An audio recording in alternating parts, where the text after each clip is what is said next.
Well, we start with Manchester United, and it could be a busy fortnight for the Old Trafford hierarchy as they look to strengthen their squad before the transfer deadline on September the 1st. A new season began with a promising performance, but a narrow defeat as an error from standing goalkeeper Altay Bayındır allowed Arsenal to pinch a 1-0 win. We'll get to these two in a minute. After the game, Gary Neville was adamant they must sign a new goalkeeper.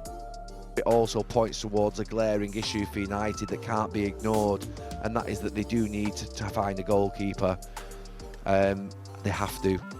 I'm absolutely unequivocal on that, because I had experience at United for 20 years where there were two big periods of 7 or 8 years with Schmeichel and Van der Sar, and then in between we had 7 or 8 goalkeepers in a sort of 6, 7, 8 year period, and it's really unsettling when you haven't got a dominant number one who's 6'2", who's dominant in the air, who owns his 6-yard box, who comes and punches everything, who makes a lot of saves and one-on-one and saves your points when your defenders make mistakes.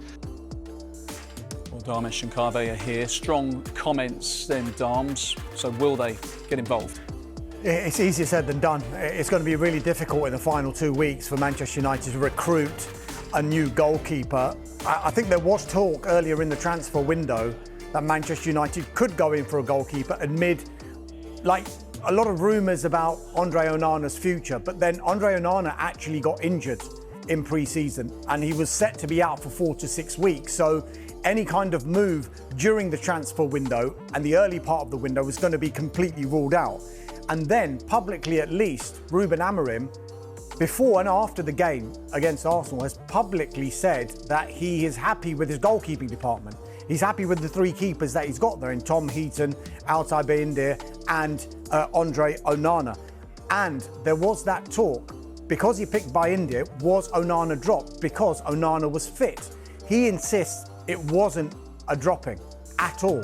He basically said he was fit, but he's hardly trained as compared to the other goalkeepers. He's hardly had any game time compared to the other 2 goalkeepers. And so he made that choice to choose Bayındır over Onana. Now, if an offer was to come in for Onana, there hasn't been one yet, but if there was, then maybe the landscape can change. But as I mentioned to you, 2 weeks today is deadline day.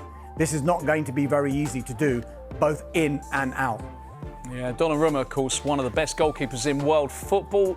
He's available. Carve, surely there are multiple Premier League clubs interested in this man. I think they may be interested in him, but there has been no contact between, for instance, Manchester United or Manchester City and Donnarumma's representatives. I think what needs to happen is, for instance, Manchester City would need to sell a goalkeeper before they were to make a move for somebody like Donnarumma, and it's the same situation at Manchester United.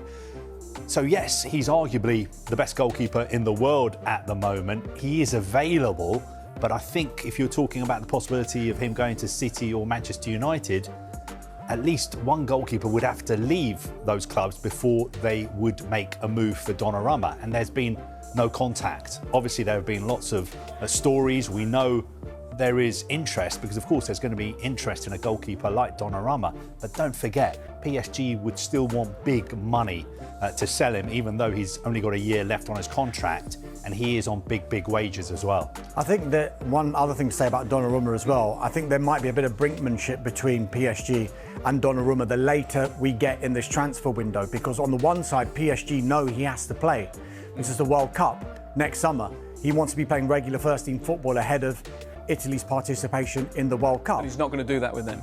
Well, no, because they brought in a new goalkeeper in Lucas Chevalier, and he's their number 1 goalkeeper.